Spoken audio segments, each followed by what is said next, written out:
दोस्तों नमस्कार, स्वागत है आप सभी का एग्ज़ाम मैपिंग सीरीज़ में। ये सीरीज़ आपके एग्ज़ाम के लिए बहुत ही इंपॉर्टेंट है क्योंकि यहाँ पर हम लेकर आते हैं मोस्ट प्रोबेबल क्वेश्चंस और कुछ इंपॉर्टेंट कॉन्सेप्ट। आज सीरीज़ का लेक्चर 14 है। 13 लेक्चर ऑलरेडी हो चुके हैं, आप सब उन्हें देख चुके होंगे। अगर नहीं देख पाए हैं अभी तक तो ज़रूर देखिएगा, आपके एग्ज़ाम के लिए बहुत ही इंपॉर्टेंट और बहुत ही वैल्यूएबल चीज़ है ये। आपके एग्ज़ाम की जो प्रिपरेशन है उसे और ज़्यादा इन्हेंस करने के लिए ये सीरीज़ इम्पॉर्टेंट है। नाउ तो आज हमारा जो टॉपिक है वो इकोलॉजी है और इकोलॉजी के टॉप 50 क्वेश्चंस हम लेकर आए हुए हैं। ये क्वेश्चंस बहुत ही इंपॉर्टेंट है और मोस्ट प्रोबेबल क्वेश्चंस हैं क्योंकि ये कुछ ऐसे ही क्वेश्चन और इन्हीं कॉन्सेप्ट से क्वेश्चंस पिछले एग्ज़ाम्स में मैक्सिमम पूछे गए हैं। आप लोगों ने PYQ देखा ही होगा, हमारे चैनल पे भी अवेलेबल है PYQ, आप वहाँ भी देख सकते हैं, या फिर आप जो भी बुक प्रेफर कर रहे हैं PYQ के लिए या MCQ के लिए अपनी क्वेश्चन प्रैक्टिस के लिए, वहाँ पे आप देख सकते हैं। तो जो मोस्ट फ्रिक्वेंटली आस्क्ड टॉपिक हैं हम उन्हीं में से क्वेश्चंस लेकर आते हैं और उन्हीं टॉपिक्स को आगे भी पूछे जाने की बहुत ज़्यादा संभावनाएं हैं। स्टार्ट करते हैं अपने क्वेश्चन प्रैक्टिस को।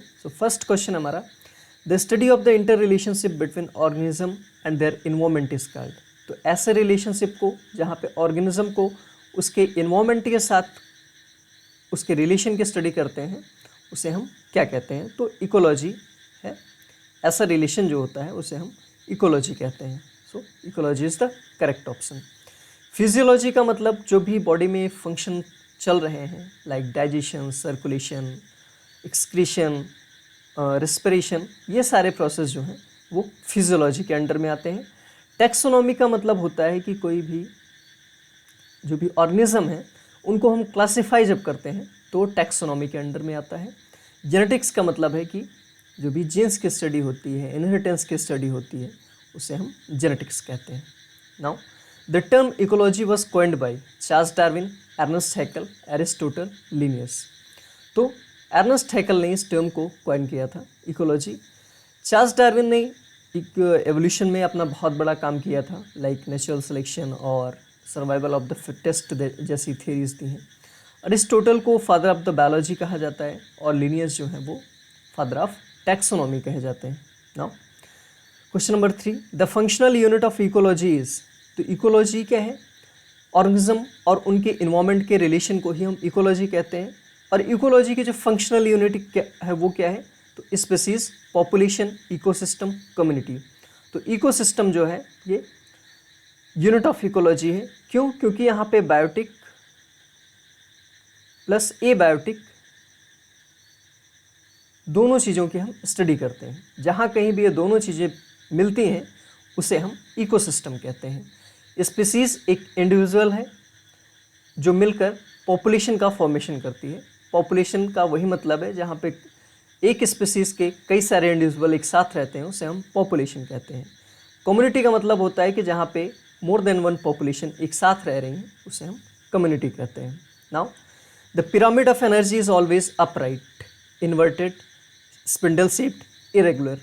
तो जो पिरामिड होती है, एनर्जी की पिरामिड जो होती है वो हमेशा कैसी होती है? अपराइट होती है। क्यों अपराइट होती है? क्योंकि जो एनर्जी होती है वो ट्रांसफ़र होती है from one trophic level to next trophic level. अब जब भी एनर्जी ट्रांसफ़र होती है तो कुछ एनर्जी तो उस ट्रॉपिक लेवल में यूटिलाइज हो जाती है, कुछ एनर्जी लॉस हो जाती है। जो एनर्जी बचती है वो नेक्स्ट ट्रॉपिक लेवल में पहुंचती है। सपोज़ लाइक अगर हम ट्रॉपिक लेवल ड्रॉ करें, ये प्राइमरी ट्रॉपिक लेवल है, ये सेकेंडरी है, ये टर्सरी है, ये क्वार्टनरी है। तो प्राइमरी ट्रॉपिक लेवल में जितनी एनर्जी होगी वो सबसे ज़्यादा होगी। क्यों सबसे ज़्यादा होगी? क्योंकि ये ट्रॉपिक लेवल जो है यहाँ पे एनर्जी का प्रोडक्शन हो रहा है। ठीक, एनर्जी यहाँ पे प्रोड्यूस हो रही है। अब प्रोड्यूस हो रही है तो जो भी प्रोडक्शन के लिए ऑर्गेनिज्म हैं वो भी तो एनर्जी कंज्यूम करेंगे, थोड़ी बहुत, जितनी भी उनके मेटाबॉलिज्म की जो भी एनर्जी होगी वो यहाँ पे कंज्यूम होगी। उसके बाद जो एनर्जी बचेगी उसमें से कुछ एनर्जी लॉस हो जाएगी in the form of heat. फिर उसमें से भी जो एनर्जी बचेगी वो क्या होगी? सेकेंडरी ट्रॉपिक लेवल के लिए जाएगी। अब सेकेंडरी ट्रॉपिक लेवल पे भी वही बात होगी। यहाँ पे भी जो ऑर्गेनिज्म है वो एनर्जी को यूटिलाइज करेंगे, कुछ एनर्जी लॉस हो जाएगी, फिर उनमें से जो एनर्जी बचेगी वो आगे पहुंचेगी टर्सरी को ट्रॉपिक लेवल के लिए। फिर यहाँ भी वही सेम चीज़ होगी, एनर्जी यूटिलाइज होगी, लॉस होगी, जो बचेगी वो आगे पहुँचेगी। तो ये जो ट्रॉपिक लेवल होता है एनर्जी का वो हमेशा अपराइट होता है। प्राइमरी लेवल पे सबसे ज़्यादा एनर्जी होगी, सेकेंडरी पे उससे कम, टर्सरी पे उससे कम, और क्वार्टनरी पे सबसे कम एनर्जी लेवल होता है। अब यहाँ पे एक लॉ भी दिया गया था, लिंडमैन साइंटिस्ट ने ये लॉ दिया था जिसे हम 10% लॉ भी कहते हैं। 10% लॉ। 10% लॉ का क्या मतलब है?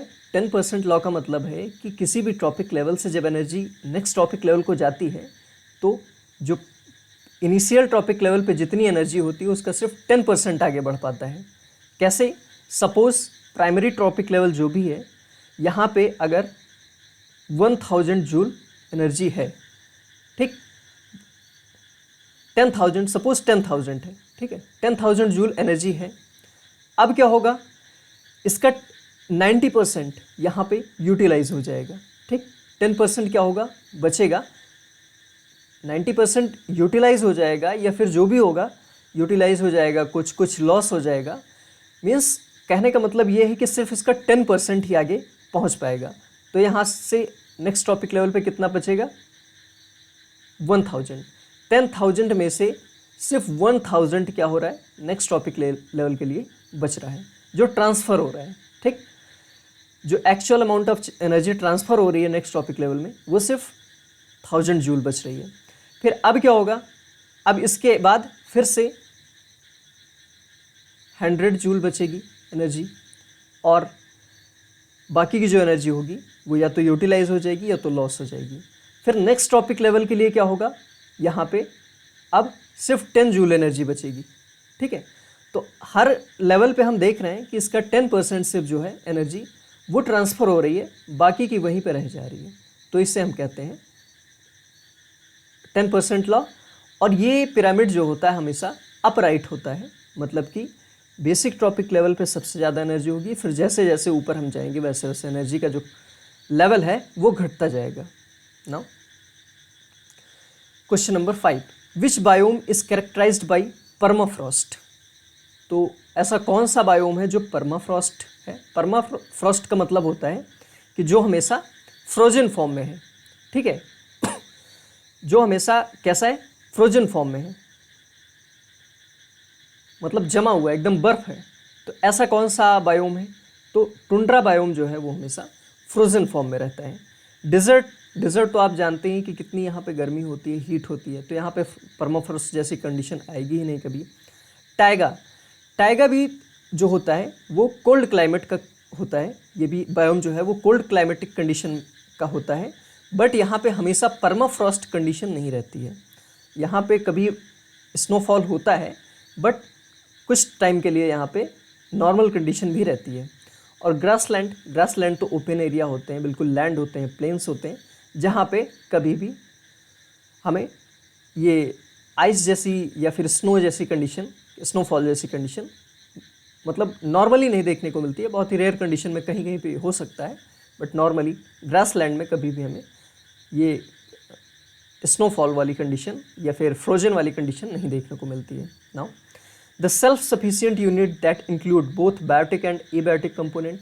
तो अभी कुछ पहले क्वेश्चंस में हमने डिस्कस किया कि जहाँ पे बायोटिक और एबायोटिक कंपोनेंट दोनों होते हैं उसे हम क्या कहते हैं? तो उसे हम इकोसिस्टम कहते हैं। हैबिटेट वो रीजन है जहाँ पे कोई ऑर्गेनिज्म लाई करता है, मतलब रहता है। कम्युनिटी का मतलब है कि ग्रुप ऑफ पॉपुलेशन, और पॉपुलेशन का मतलब है group of species. Now question number 7, the first trophic level in a food chain is always occupied by the. तो फर्स्ट ट्रॉपिक लेवल जो होता है, प्राइमरी ट्रॉपिक लेवल, वो primary consumer, producers, carnivorous, decomposers, इनमें से किसके द्वारा ऑक्युपाई किया जाता है? तो जो प्रोड्यूसर्स होते हैं। तो प्राइमरी ट्रॉपिक लेवल का मतलब ही जहाँ पे कुछ प्रोडक्शन हो रहा है। Trophic level primary, secondary, tertiary, quaternary होते हैं। तो प्राइमरी ट्रॉपिक लेवल जो भी है, जो सारे अदर ट्रॉपिक लेवल्स को, हायर ट्रॉपिक लेवल्स को क्या कर रहा है? कंट्रोल कर रहा है। कंट्रोल इन द सेंस कि वो मतलब कि अपने प्रोडक्शन से उन सबको फूड दे रहा है, ठीक है। तो प्रोड्यूसर्स ही एक ऐसे होते हैं जो फूड प्रिपेयर करते हैं खुद के लिए भी और दूसरों के लिए भी। प्राइमरी ट्रॉपिक लेवल पे भी ही जो ऑर्गेनिज्म होते हैं वही सिर्फ प्रोडक्शन का काम करते हैं, बाकी जितने भी होते हैं वो कंज्यूमर्स होते हैं। तो प्रोड्यूसर्स जो होते हैं वो प्राइमरी ट्रॉपिक लेवल पे होते हैं, कंज्यूमर्स जो होते हैं वो हायर ट्रॉपिक लेवल्स पे होते हैं, लाइक सेकेंडरी, टर्सरी और प्राइमरी ट्रॉपिक लेवल, ये secondary, tertiary, quaternary trophic levels. Primary consumers जो होते हैं ये तो कंज्यूम करते हैं, ये प्राइमरी, ये फूड चेन में कभी भी फर्स्ट ट्रॉपिक लेवल पे लाई नहीं कर सकते। कार्निवोर्स, डीकम्पोजर्स ये सब भी नहीं लाई करते हैं फर्स्ट ट्रॉपिक लेवल पे। Now the maximum biomes in a pond ecosystem is found in, तो जो बायोमास, तो मैक्सिमम बायोमास किसका होता है पॉन्ड इकोसिस्टम में? जूप्लैंक्टन, फाइटोप्लैंक्टन, फिशेस, बेंथोस। तो फाइटोप्लैंक्टन्स जो होते हैं इनका सबसे ज़्यादा बायोमास होता है। जूप्लैंक्टन्स जो होते हैं वो फाइटोप्लैंक्टन से कम होते हैं, और फिशेस और बेंथोस, तो फिशेस तो और भी कम होती है। बेंथोस मतलब जो बेंथिक रीजन में ऑर्गेनिज्म रहते हैं उन्हें बेंथोस कहते हैं। Now the lion in a forest ecosystem function as producer, primary consumer, secondary consumer, tertiary consumer.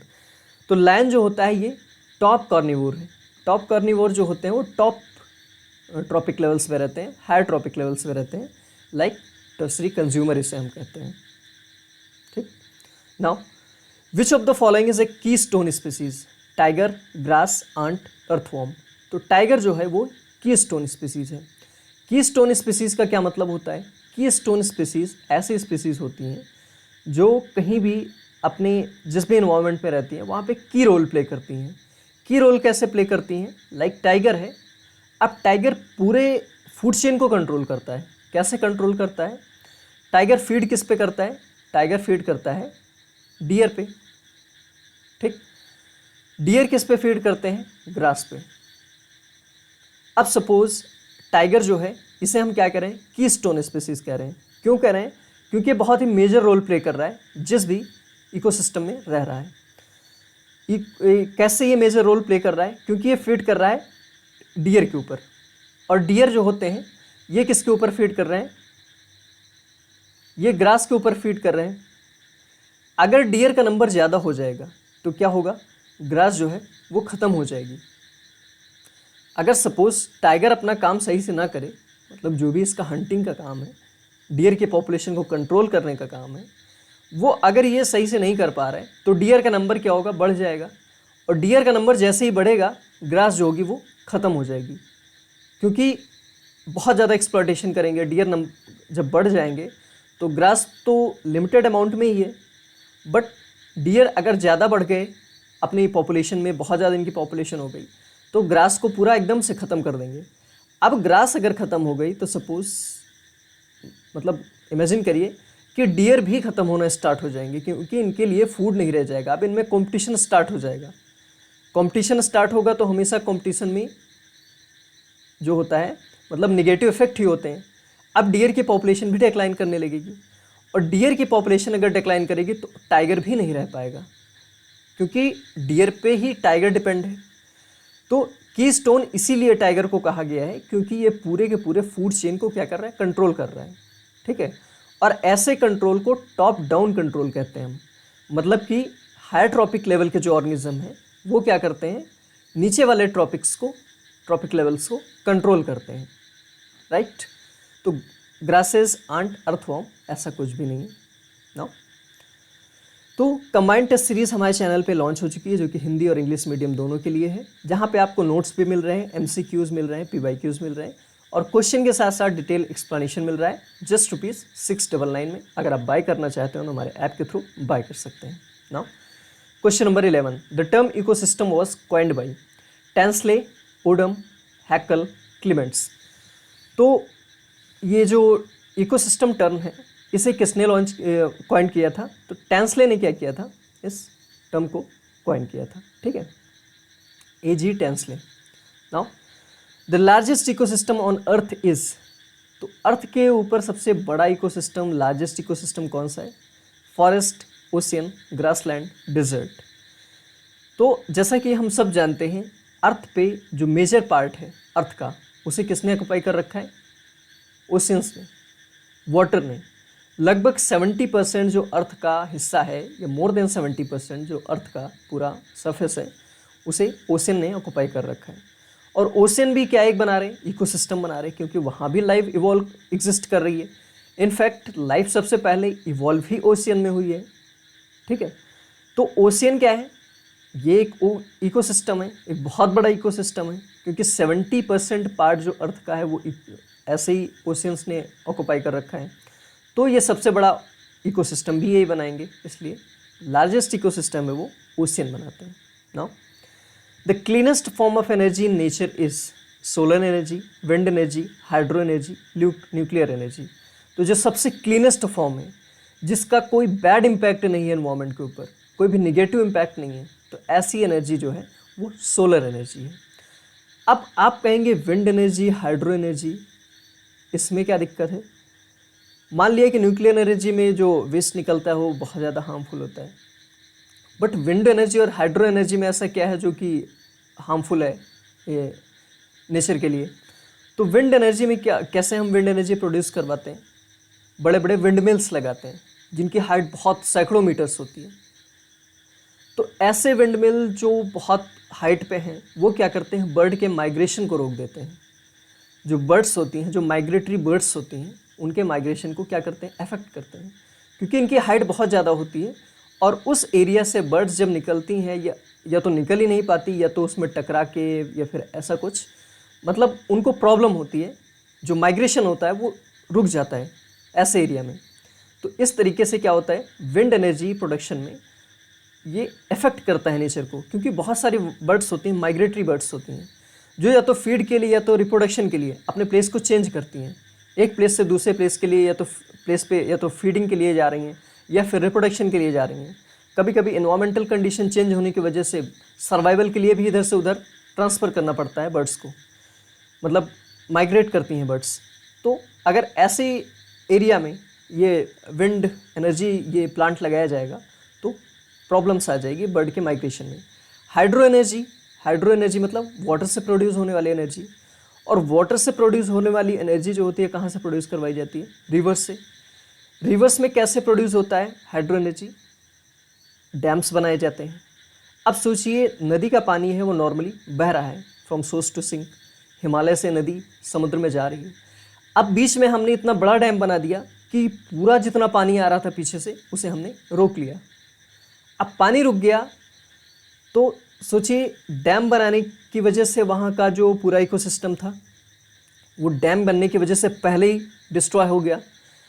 अब जब डैम बन गया, उसके बाद जो वाटर लॉगिंग होगी वहाँ के आसपास में हज़ारों किलोमीटर्स में, मतलब हज़ारों किलोमीटर ना मान लो तो फिर भी कुछ सैकड़ों किलोमीटर्स में वाटर लॉगिंग हो जाती है।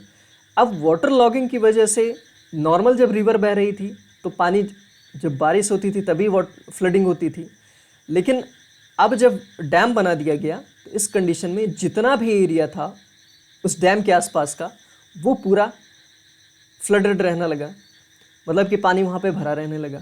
तो ऐसी कंडीशन में वहाँ का पूरा जो भी वेजिटेशन है, नेचुरल वेजिटेशन, वो सब डिस्ट्रॉय कर जाएगा। वहाँ के जो भी प्लांट हैं, जो भी एनिमल्स हैं, वो सब, क्योंकि पूरा वाटर लॉगिंग हो गया, जिसकी वजह से पूरा सब डिस्ट्रॉय हो गया। तो ऐसे हाइड्रो एनर्जी से पूरा इकोसिस्टम इफेक्ट होता है। न्यूक्लियर एनर्जी प्रोडक्शन में तो इसमें कोई भी ऐसा गैस नहीं निकलता है, या फिर ऐसी कोई चीज़ नहीं निकलती है जो एनवायरनमेंट को डायरेक्टली अफेक्ट करे। बट जो इसका वेस्ट होता है, रेडियो एक्टिव वेस्ट होता है। और सोचिए कितना खतरनाक होता है रेडियो एक्टिव वेस्ट, मतलब रेडियो एक्टिव जो मटेरियल्स होते हैं वो कितना ज़्यादा डेट्रीमेंटल होते हैं। भले ही हम इन्हें डीप ओशंस में दफन कर देते हैं, लेकिन सोचिए ओशियंस जो हैं 70% पार्ट अर्थ का ऑक्युपाई कर रखा है, और इन्हीं ओशियंस में हम क्या कर रहे हैं, ये ऐसे रेडियो एक्टिव वेस्टेज को डिस्पोज कर रहे हैं। और कभी मान लीजिए एक्सीडेंटली वहाँ पे लीकेज हो जाए, जो भी रेडियो एक्टिव मटेरियल है, जो भी वेस्ट को हम वहाँ पे डिस्पोज कर रहे हैं, वो अगर लीक हो जाए तो फिर सोचिए कितना ज़्यादा डेट्रीमेंटल होगा एनवायरनमेंट के लिए। पूरा का पूरा जो भी ओशन इकोसिस्टम है वो इफेक्ट होगा इससे। और सोचिए सबसे बड़ा इकोसिस्टम जब इफेक्ट होगा तो पूरी अर्थ पे उसका कितना ज़्यादा बैड इम्पैक्ट पड़ेगा। तो ऐसे ही जो भी एनर्जीज हैं वो कैसे इन्वायरमेंट को अफेक्ट करती हैं। तो सोलर एनर्जी एक ऐसी एनर्जी है जो डायरेक्टली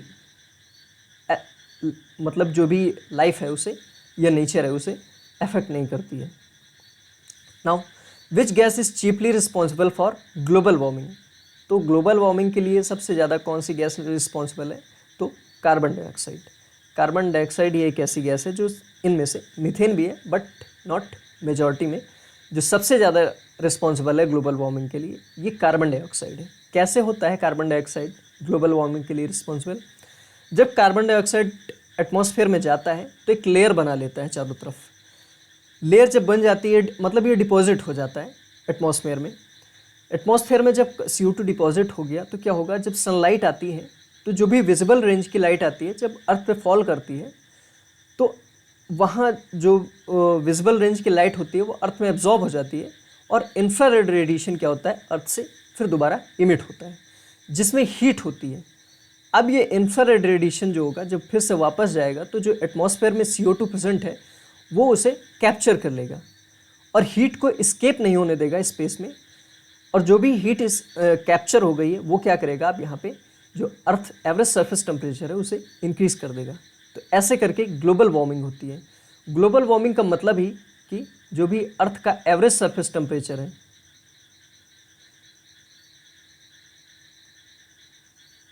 तो एवरेज सरफेस टेम्परेचर जो होता है वो इंक्रीज कर जाता है और ये जो होता है ये कार्बन डाइऑक्साइड के थ्रू ही होता है। ठीक।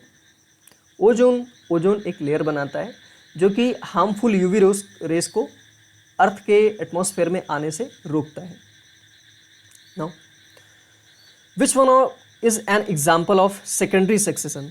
तो सेकेंडरी सक्सेशन का कौन सा एग्जाम्पल है? On bare rock, on sand dunes, on cut forest, newly formed volcanic island.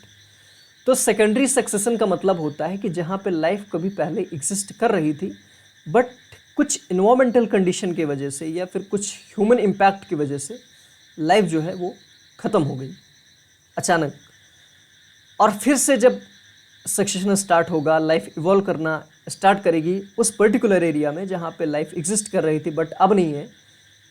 तो ऐसी कंडीशन में जो सक्सेशन होता है उसे हम सेकेंडरी सक्सेशन कहते हैं। तो ऐसा कट फॉरेस्ट में होता है, जहाँ पे फॉरेस्ट थे उन्हें हमने कट कर दिया, अभी वो ख़त्म है लेकिन फिर से फॉरेस्ट रीअपियर होंगे, तो ऐसे सक्सेशन को हम सेकेंडरी सक्सेशन कहते हैं। और ये सक्सेशन जो होता है वो as compare to primary succession fast होता है, जल्दी जल्दी होता है, क्योंकि यहाँ पे सारा कुछ पहले से प्रिपेयर्ड है, बस लाइफ को फिर से इवॉल्व करना है। मतलब इवॉल्व है लाइफ बट फिर से क्या करना है, इसे अपने आप को ग्रो करवाना है। बट प्राइमरी सक्सेशन में क्या होता है, लाइफ कभी एग्जिस्ट ही नहीं कर रही थी तो वहाँ पे लाइफ को इवॉल्व करने में थोड़ा टाइम लगता है। सेकेंडरी सक्सेशन में लाइफ थी पहले, सारा इन्वायरमेंट क्रिएट है पहले से, फिर से लाइफ को क्या करना है, फिर से रीअपियर होना है। ठीक है, तो इसलिए जो सेकेंडरी सक्सेशन होता है वो फास्ट होता है as compare to primary succession. Now which biome has the highest biodiversity? Desert, tundra, tropical rain forest, tiger. तो कौन सा बायोम है जहाँ पे सबसे ज़्यादा क्या है, बायोडाइवर्सिटी है? तो बायोडाइवर्सिटी सबसे ज़्यादा होने का एक ही बायोम है, desert, tundra, tropical rain forest, tiger में से ट्रॉपिकल रेन फॉरेस्ट जो है इसमें सबसे ज़्यादा बायोडाइवर्सिटी होती है। क्यों सबसे ज़्यादा बायोडाइवर्सिटी होती है? क्योंकि ये रीजन जो होता है ट्रॉपिकल रेन फॉरेस्ट वाला रीजन ये इक्वेटर के आसपास पाया जाता है। ठीक है, इक्वेटर के आसपास होने की वजह से इस रीजन में सबसे ज़्यादा सनलाइट आती है। सनलाइट जो होगी सबसे ज़्यादा आएगी। सनलाइट सबसे ज़्यादा होगी तो रेनफॉल भी अच्छी खासी होगी। ठीक है, रेनफॉल भी यहाँ पे ज़्यादा होगी। सनलाइट ज़्यादा होगी तो टेम्परेचर भी मतलब अच्छा खासा होगा, मतलब नॉर्मली होगा, ठीक ठाक होगा। तो ये तीनों चीज़ें, वाटर है, सनलाइट है, टेम्परेचर है, ये सभी चीज़ें बहुत ही ज़्यादा मतलब फ्रिक्वेंट अमाउंट में प्रेजेंट है। तो और यही चीज़ें क्या चाहिए, एज अ रॉ मटेरियल चाहिए प्राइमरी प्रोडक्शन के लिए, मतलब फोटोसिंथेसिस के लिए। तो फोटोसिंथेसिस के लिए लाइट चाहिए, वाटर चाहिए और प्लांट तो है ही। तो ये सारी चीज़ें प्रोडक्शन के लिए सबसे ज़्यादा चाहिए, तो प्रोडक्शन सबसे ज़्यादा हो रहा है, तो जहाँ पे खाना ज़्यादा होगा तो वहाँ पे खाने वाले भी ज़्यादा होंगे। अब खाने वाले ज़्यादा हैं तो यही तो बायोडाइवर्सिटी बना रहे हैं ना। तो इसलिए ट्रॉपिकल रेन फॉरेस्ट जो होते हैं यहाँ पे सबसे ज़्यादा बायोडाइवर्सिटी होती है। ठीक, now which is an example of detritivore? Cow, fungi, earthworm, goat. तो डेट्राइटिवोर का जो एग्जाम्पल है वो कौन सा है? वो है अर्थवॉर्म। ये किस पे फीड करता है? जो भी डिकेइंग ऑर्गेनिक मैटर होता है, जो सड़ा गला मटेरियल नीचे पड़ा रहता है, उस पे फीड करता है। ठीक, फंजाई जो होती हैं ये किस पे? ये भी ऑर्गेनिक मैटर पे ही फीड करती हैं, जो भी dead and decay organic matter होता है। बट फंजाई के केस में क्या होता है, ये पहले फूड को डाइजेस्ट करती हैं, देन इंजेस्ट करती हैं। अर्थवॉर्म क्या करता है? पहले फूड को इंजेस्ट करता है, देन डाइजेस्ट करता है और फिर एक्सक्रीट करता है। तो ये डिफरेंस होता है। और फंजाई जो है वो सैप्रोफिटिक है, मतलब ये फीड करते हैं dead and decaying organic matter पे। ठीक है, डेट्राइटिवोर्स भी ऑर्गेनिक मैटर पे ही फीड करते हैं, बट ये जो होते हैं ये पहले फूड को इंजेस्ट करते हैं, देन डाइजेस्ट करते हैं। और फंजाई जो होती हैं पहले फूड को डाइजेस्ट करती हैं, एंजाइम सीक्रेट करती हैं बाहर, फिर अपने माइसीलियम के थ्रू जो डाइजेस्टेड फूड है उसे अपनी बॉडी में एब्जॉर्ब करती हैं। Now the term ecological niche was introduced by Charles Elton, Odum, Linnaeus, Darwin. तो किसने इकोलॉजिकल निक का जो कॉन्सेप्ट है उसे बताया था? तो चार्ल्स एल्टन ने क्या किया था? सबसे पहले इकोलॉजिकल निक का जो कॉन्सेप्ट है उसे बताया था। Now the pyramid of biomass in a sea is upright, inverted, spindle shaped. तो जो पिरामिड ऑफ बायोमास होता है वो कैसा होता है? वो इन्वर्टेड होता है सी में। लाइक जो फिशेस होती हैं, अगर हम बड़ी फिश की बात करें, लाइक वेल, ये बहुत बड़ी फिश है। ठीक है, और वेल किस पे फीड करती है? छोटे छोटे मतलब स्मॉल फिशेस पे। आपने कभी देखा होगा वीडियो कि एक वेल जब मुंह फैलाती है तो उसमें हजारों लाखों फिशेस उसके मुंह के अंदर आ जाती हैं। तो ये स्मॉल फिशेस पे फीड करती है। ठीक, और ये स्मॉल फिशेस किस पे फीड करती हैं? बहुत जो लार्ज अमाउंट ऑफ जू प्लैंक्टन्स पे। ठीक, तो बहुत सारे जू प्लैंक्टन को एक फिश, स्मॉल फिश फीड करती है, और बहुत सारी स्मॉल फिशेस को एक वेल फीड करती है। तो ऐसा करके जो पिरामिड बनता है बायोमास का, क्योंकि वेल के पास बहुत ज़्यादा बायोमास है, स्मॉल फिशेस के पास बायोमास कम है एज़ कम्पेयर टू वेल, और जू प्लैंक्टन के पास सबसे कम बायोमास है। तो इसलिए ये जो पिरामिड बनती है ये इन्वर्टेड बनती है। Now the place where an organism live is called. तो ऐसा प्लेस जहाँ पे ऑर्गेनिज्म रहता है या फिर जहाँ पे हम रहते हैं, कोई भी ऑर्गेनिज्म रहता है, वो हैबिटेट कहलाता है। जिस पर्टिकुलर स्पेस में, जिस पर्टिकुलर इन्वायरमेंट में हम रहते हैं वो हमारा हैबिटेट है ना। तो ये हमारी कंबाइंड टेस्ट सीरीज़ है जो हिंदी और इंग्लिश मीडियम दोनों के लिए है, जहाँ पे नोट्स, MCQs, PYQs मिल रहे हैं आपको, प्लस वीडियोस लेक्चर भी मिल रहे हैं। वीडियो लेक्चर भी आपको यहाँ पे मिल रहे हैं, और इसका जो प्राइस है वो 999 है। आप लोग अगर बाय करना चाहते हो तो हमारे ऐप के थ्रू इसे बाय कर सकते हैं। Now biotic potential means, biotic potential का मतलब क्या है? Maximum reproductive capacity, environmental resistance, mortality rate, carrying capacity. तो मैक्सिमम रिप्रोडक्टिव कैपेसिटी जो होती है वही होता है बायोटिक पोटेंशियल। किसी भी ऑर्गेनिज्म के पास जो बायोटिक पोटेंशियल है वो कितना ज़्यादा है या कितना कम है, वो उसके जो उसका रिप्रोडक्शन है वो उसके बायोटिक पोटेंशियल पर डिपेंड करता है, कितना वो रिप्रोड्यूस करेगा। अगर हाई बायोटिक पोटेंशियल है तो रिप्रोडक्शन रेट भी हाई होगा, कम है तो रिप्रोडक्शन रेट भी कम होगा। Now ozone hole is mainly due to CO2, SO2, CFCs, NO2। तो ओजोन होल सबसे ज़्यादा कौन सी गैस की वजह से हो रहा है? तो वो CFCs की वजह से हो रहा है, क्लोरोफ्लोरोकार्बन्स। तो ये जो क्लोरोफ्लोरोकार्बन्स है वो रेफ्रिजरेटर और जितने भी कूलिंग अप्लायंसेस है ना, लाइक रेफ्रिजरेटर हो गया, AC हो गया, इन सब से निकल रहा है ये। तो सबसे बड़ा कारण जो है ओजोन डिप्लीशन का वो यही गैसेस हैं। और आजकल ये एसी और ये दुनिया भर की चीज़ें जो भी हैं, मतलब कि कूलिंग गैजेट्स, ये कितना ज़्यादा यूज़ हो रहे हैं और इन्हीं की वजह से ओजोन होल हो रहा है। और भी मतलब कि ओजोन होल होने की वजह से कितनी ज़्यादा डिसीज़ हो रही हैं, बहुत ज़्यादा समस्याएं हो रही हैं। तो ओजोन होल जो है वो CFCs की वजह से हो रहा है, क्योंकि यहाँ से क्लोरीन गैस निकलती है और क्लोरीन गैस जो होती है वो O3 को, मतलब ओजोन को डिप्लीट करने के लिए रिस्पॉन्सिबल है।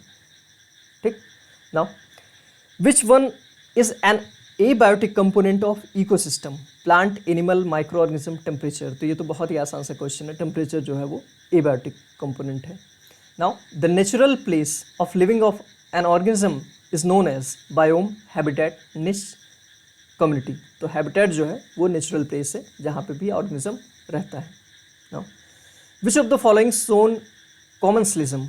तो कॉमन्सलिज्म का मतलब क्या होता है, एक ऑर्गेनिज्म जो भी दो पार्टनर होंगे, ये उनमें से एक को क्या होगा, बेनिफिट होगा और एक अनअफेक्टेड रहेगा। Cuscuta on neem tree, orchid on mango tree, ticks on dog, algae and fungi in lichen. तो एल्गी एंड फंजाई ये तो म्यूचुअल है, जहाँ पे दोनों एक दूसरे से अफेक्ट हो रहे हैं। ठीक, मतलब पॉजिटिवली अफेक्ट हो रहे हैं। एल्गी क्या कर रहा है, फूड प्रिपेयर कर रहा है, और फंजाई क्या कर रहा है, शेल्टर प्रोवाइड कर रहा है। नाउ टिक एंड डॉग ये कैसा है, पैरासिटिक है। ठीक, पैरासिटिक है। ऑर्किड एंड मैंगो जो है वो कैसा है, कॉमन्सलिज्म है। मतलब मैंगो को कोई इफेक्ट नहीं होता है ऑर्किड से, बट ऑर्किड को क्या मिलता है, अपना मतलब उसको एक वे मिल जाता है प्लांट के ऊपर चढ़कर। वो क्या करता है, प्लांट से सहारा लेके ऊपर चढ़ जाता है और फोटोसिंथेसिस के लिए उसकी जो लीव्स होती हैं वो एक्सपोज हो जाती हैं सनलाइट में। Now Cuscuta on neem tree. तो कस्कुटा जो है एक पैरासिटिक ये प्लांट है जो प्लांट्स दूसरे प्लांट्स पे ग्रो करता है। तो कॉमन्सलिज्म की बात करें तो orchid on mango tree. The one who described ecosystem as the basic functional unit of nature. तो किसने बताया था कि जो ये इकोसिस्टम है वो basic functional unit of nature है। तो यहाँ पे ओडम जो है इन्होंने बताया था कि जो basic functional unit of nature है वो कौन है, इकोसिस्टम है। ठीक ना, next question, the deepest part of the ocean is. तो ओशन का सबसे डीपेस्ट पार्ट कौन सा है, benthic zone, abyssal zone, neritic zone, littoral zone. तो एबाइसल जोन जो है वो सबसे डीपेस्ट पार्ट है ओशन का। बेंथिक जोन एबाइसल से ऊपर होता है। लिटोरल जोन जो होता है वो शोर वाला पार्ट होता है, जो ओशन के किनारे वाला पार्ट होता है। और नेरेटिक जोन जो होता है वो थोड़ा सैलो पार्ट होता है, जो लिटोरल जोन से बाद में आता है। ठीक है, ओशन की तरफ। Now the largest man made ecosystem is zoo, aquarium, agricultural field, botanical garden. तो एग्रीकल्चरल फील्ड जो है वो लार्जेस्ट मैन मेड इकोसिस्टम है, क्योंकि एग्रीकल्चर जो है वो सबसे ज़्यादा जो लैंड है, अगर जो फ्री लैंड है वो सबसे ज़्यादा ऑक्युपाइड है किसी चीज़ से, तो वो एग्रीकल्चर से है। और एग्रीकल्चर भी एक एग्रीकल्चरल फील्ड में भी क्या है, एक इकोसिस्टम क्रिएट होता है जो कि लार्जेस्ट मैन मेड इकोसिस्टम होता है। ठीक, now which ecological pyramid can be upright और inverted, pyramid of number, pyramid of biomass, pyramid of energy, both A and B. तो पिरामिड ऑफ एनर्जी जो है वो तो कभी इन्वर्टेड हो ही नहीं सकता है। पिरामिड ऑफ बायोमास को हम डिस्कस कर चुके हैं, ये कैसा हो सकता है, ये इन्वर्टेड और अपराइट दोनों हो सकता है। पिरामिड ऑफ नंबर जो है ये भी इन्वर्टेड और अपराइट दोनों हो सकता है। ठीक, now plant which grow under saline condition are called. तो जो सैलाइन कंडीशन में रहते हैं, अल्कलाइन कंडीशन में, ठीक है, ऐसे प्लांट्स को हम क्या कहते हैं, हैलोफाइट्स कहते हैं।